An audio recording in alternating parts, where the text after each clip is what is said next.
მოკლედ გასაკვირია, რომ მე ვსაუბრობ ამ გამართულ სიტყვაზე ადამიანი, რომელიც არ იყო დაბადებიდან ქართული ენის მატარებელი, რომელსაც სკოლაში, კლასში მეგობრულად გოგოები ქართულ სკოლაში სხვათა შორის რუსაპետას ეძახდნენ, თუმცა რუსული სისხლი არ მერევია, პოლონური მერევია უფრო.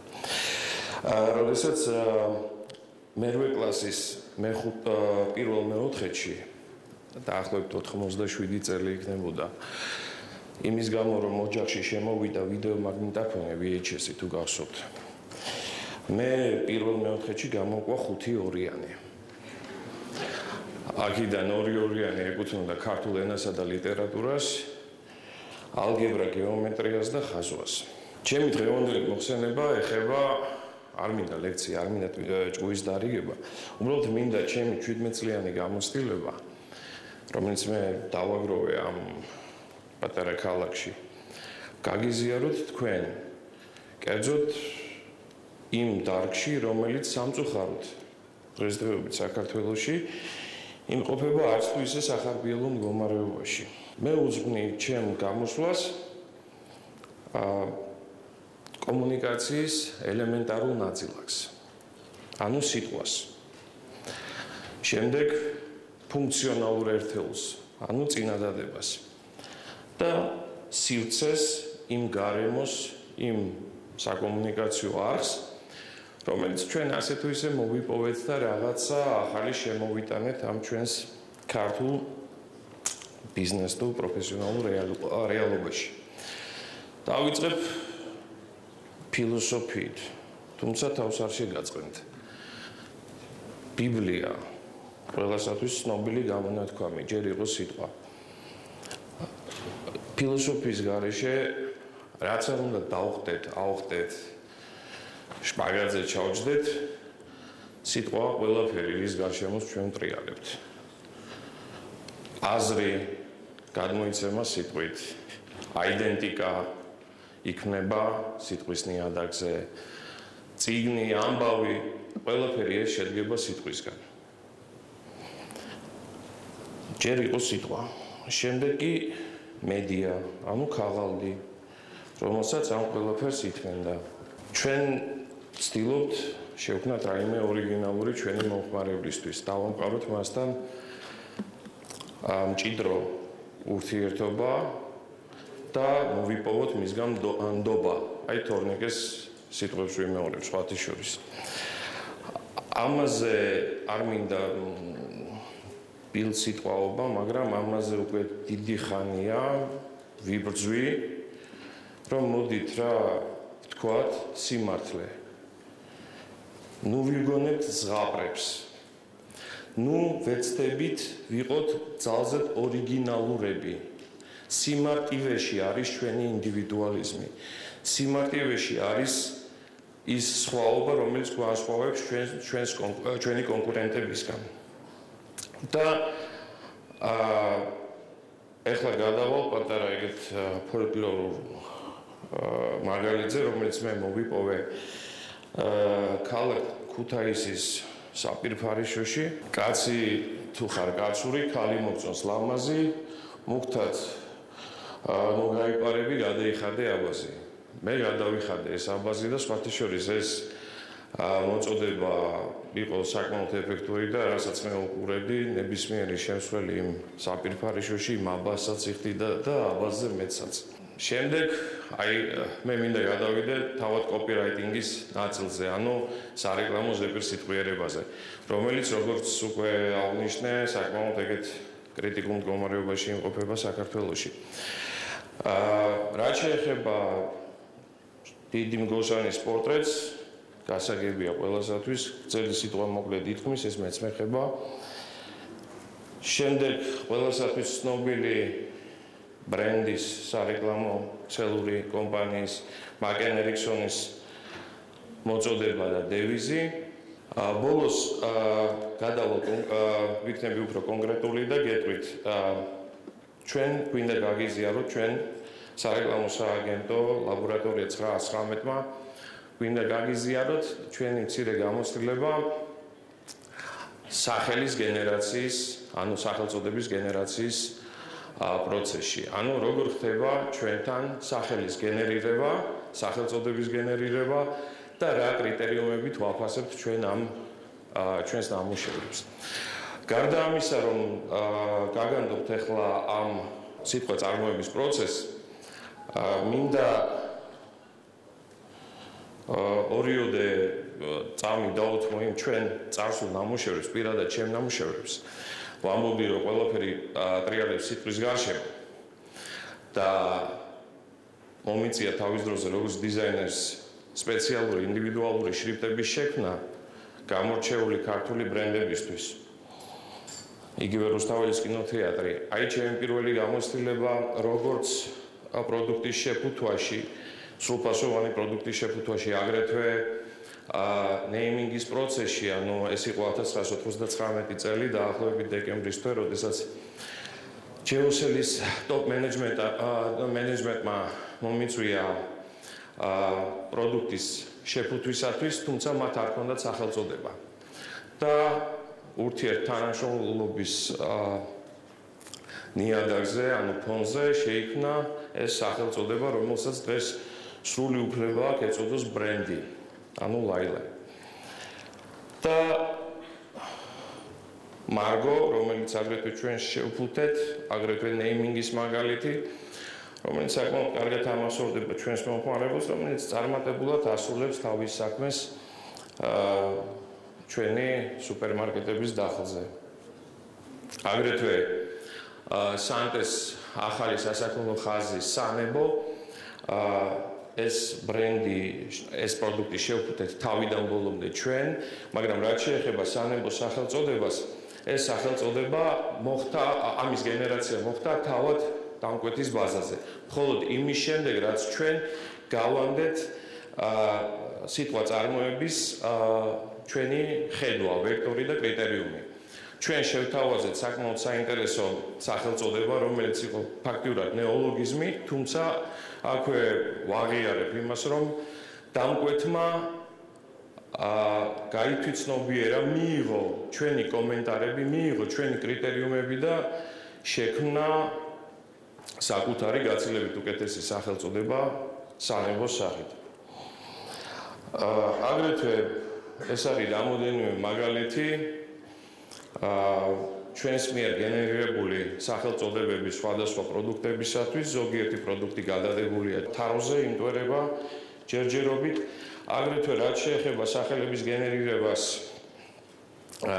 ჩვენთვის არ წარმოადგენს ენა არავითარ ბარიერს, ჩვენ გვყავს არაერთი დამკვეთი საქართველოს საზღვრებს გარეთ, არა მარტო თქვათ რუსეთი, უკრაინა, სხვათა შორის ყაზახეთი, არც თურქული ენა, არც ყაზახური ენა, არც პორტუგალიური ენა პრობლემას ამ პროცესში ჩვენთვის არ წარმოადგენს და არც არა მარტო ჩვენთვის, არამედ სხვა პროფესიონალებისთვისაც.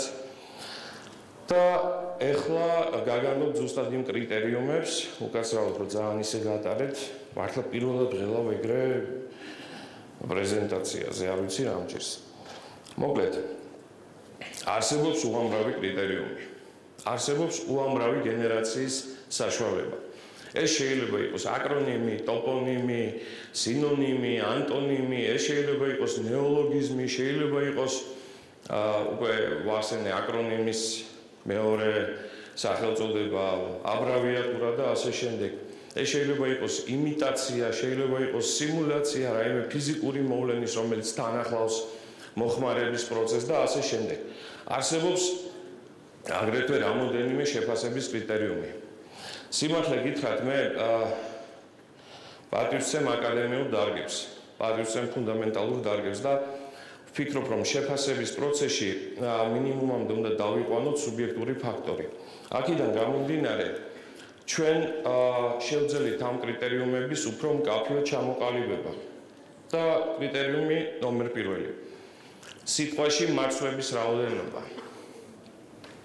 ჩვენ გენერირების პროცესში ვეცდებით, რომ მარცვლის რაოდენობა არ აღემატებოდეს 3-ს. შემდგომი კრიტერიუმი შეფასების ჟღერადობა. ეს ასე თუ ისე სუბიექტური კრიტერიუმია, რომელთაც შეიძლება შეაფასო სახელი. თუმცა უკაცრავად. თუმცა ჟღერადობის მოკავშირე კრიტერიუმი არის შედგენილი და რთული თანხმოვნები. აგრეთვე ეთნიკური ფონეტიკის თანხმოვნები. ყველასათვის ცნობილია, ვიცით, ქართველები ვართ, ზოგჯერ გვეთაკილება კიდევ ჩვენი საკუთარი ენის ჭრების, ყრების, წრების, ღრების, ძების, ხანების, ჯანების, ჭანების და ასე შემდეგ. ამის გამო, რა თქმა უნდა, ჩვენ თავს ვარიდებთ ამ ნიშნებს, ამ ასობგერებს და ზუსტად აი ეს სლაიდიც ეხება ამ წინა კრიტერიუმს, სადაც შეიძლება ჩვენს ვარიანტში იყოს რაღაც ეთნიკური ასობგერა, რომელიც რა თქმა უნდა არ გამოგვადგება. შემდეგ გრაფემის და ფონემის თანხმობა. ანუ არის თუ არა ეთანხმება თუ არა ჟღერადობა მის სახვას. ნიშნების რაოდენობით და ბგერების რაოდენობით. შემდეგ, რა თქმა უნდა, ბანალურად დომენის გადამოწმება. და ბოლოს, ყველაზე საინტერესო, ყველაზე მარტივი პროცესი, რომელიც უცხოელად გითხრათ, მე გამოვიყენე იმავე პირველივე მომენტიდან, როგორც კი გამიშთა მობილური ტელეფონი, ეს იყო დაახლოებით 97 თუ 18 წელი და აი ჯეროსელთან თანამშრომლობის დროს გამიშთა აზრი, რომ ჩემი ვარიანტი შემოწმებინა ზუსტად ამ ხერხით. ანუ ჩვენს მიერ გენერირებულ ვარიანტებს წერთ ფურცელზე, ურეკავთ მეგობარს, ნაცნობს, ახლობელს, პარტნიორს, ამხანაგს, ოჯახის წევრს, ვთხოვთ რომ მოიმარჯოს საწერის საშუალება და მხოლოდ ერთი გამეორებით ვკარნახობთ ამ ჩვენი ვარიაციების სიას. შემდეგ გულმოდგინეთ ვთხოვთ რომ მეორეჯერ არ ვკითხოს ჩამოთვლილი სია, ანუ ჩამოთვლილი ვარიანტები, რის შემდეგაც ვთხოვთ SMS-ის გამოგზავნას. SMS-ი უკაცრავად დაგესესხებით, SMS რაც შეეხება, ეს არის ფანტასტიკური კრიტერიუმი, ძალიან ხშირად ჩვენთვის საინტერესო ვითომ და მისაღები ვარიანტები ვერ გადიოდნენ ამ ტესტს. თუმცა აქ არ არსებობს მკაფიო საზღვარი, მკაფიო ჩარჩო. მიუხედავად ამისა, რა თქმა უნდა, ჩვენ გვაქვს იმის საშუალება, იმის ვარიანტი, რომ წავიდეთ რომელიმე კრიტერიუმთან კომპრომისზე. თუმცა ბოლო კრიტერიუმებს რაც შეეხება, იქ ჯობია კომპრომისზე არ წავიდეთ. შემდეგი პუნქტი, ეს არის კოპირაიტინგი, ანუ სარეკლამო ზეპირსიტყვიერება, ანუ სარეკლამო ტექსტური მოწოდება, რომელიც ისევ და ისევ საქართველოში იშვიათად თუ ებმევა ბრენდის პლატფორმას, ბრენდის ფასეულობას, ძალიან ხშირად კლიენტი მოდის და გაგებაში არ არის რა არის ბრენდ სახელმძღვანელო, რა არის ბრენდ ფასეულობა, რა არის ბრენდ ფილოსოფია, მე ვაგზავნი ჩემს მეგობართან, რომ მიდი ჩაატარე ანუ მოახდინა ბრენდინგი და ამის შემდეგ მოდი მოვმართეთ ჩვენ და ჩვენ მოგეხმარებით ამ ყველაფრის შეფუთვაში, თუმცა ისინი ხან ხელს მოუჭერენ, ხან დროზე იხედებიან და არ ცალიათ ამ ყველაფრისთვის და რაღაც იქნებ რამენაირად გამოგვაძვრინო, მე ამას ყველაფერს მივხედავთ. უპირველეს ყოვლისა ჩვენ ვეძებთ უნიკალურ სავაჭრო შეთავაზებას. უნიკალური სავაჭრო შეთავაზება სამწუხაროდ ჩვენს კლიენტებში ძალიან დიდი იშვიათობაა. მიუხედავად იმისა, რომ დღეს უკვე მთელი მსოფლიო გადავიდა უნიკალურ ემოციურ შეთავაზებას და ემოციურ შიგთავზე. აქ პატარა მაგალითია, როგორც EBRD ბას პროგრამასთან ერთად ჩვენ მოგვიწია თანამშრომლობა აჭარის ერთ-ერთ მეჩაიე კომპანიასთან, მარადიტთან, რომელსაც არაფერი არ ქონდა გარდა დანგრეული ქარხნისა და საკმაოდ კარგი ისე იგი საკულტივაციო მასალისა, ანუ ნერგებისა. რის შემდეგაც ჩვენ გავეცადეთ ამ მეურნეობის ისტორიას და ფესვები მიდის ჯერ კიდე მე-19 საუკუნის 90-იან წლებში. ამ ფესვებმა მიგვიყვანეს ლაო ჯინჯაოსთან, ანუ პირველ მეჩაიესთან, რომელიც ეწვია საქართველოს და დაიწყო ჩაის კულტურის კულტივაცია. აღმოჩნდა, რომ ბათუმის მხარეთმცოდნეობის მუზეუმში ყოფილა ლაო ჯინჯაოს კუთხე. მივედით და აღმოვაჩინეთ ლაო ჯინჯაოს ქალამანი და ამ ქალამანზე იყო ეს პატარა გეომეტრიული დეკორი. შემდეგ ნობელის მუზეუმში ისევ ბათუმში აღმოვაჩინეთ რომ არსებობდა თურმე ხომალდი რომელიც ეწეოდა ამ კომერციული ტვირთების გადაზიდვას და სხვათა შორის ჩაიც გადაქონდა ამისთანა ხომალდს. და გაჩნდა აი ესეთი შეფუთვა, სხვათა შორის შეფუთვაც ჩვენ თავად მოვიპოვეთ ამ ღარიბი მეწარმისათვის, შევთავაზეთ ფოლგირებული შეფუთვა ზიპერით, შევთავაზეთ მარტივი ბეჭდვის ტექნოლოგია და სტიკერის დატანა და შევქმნით ეს ეტიკეტი, სადაც პირდაპირ დავიტანეთ ის ხომალდი, ის გემი, რომელიც ეწეოდა ამ ტვირთების გადატანას. აგრეთვე აქ ცოტა ცუდად ჩანს ანუ წყლის ნიშანივით დავიტანეთ ლაო ჯინჯაოს ფეხსაცმლის დეკორი და ბოლოს მივედით ძალიან მარტივ სარეკლამო მოწოდებამდე ქართული ჩაის საკუთარი ისტორია.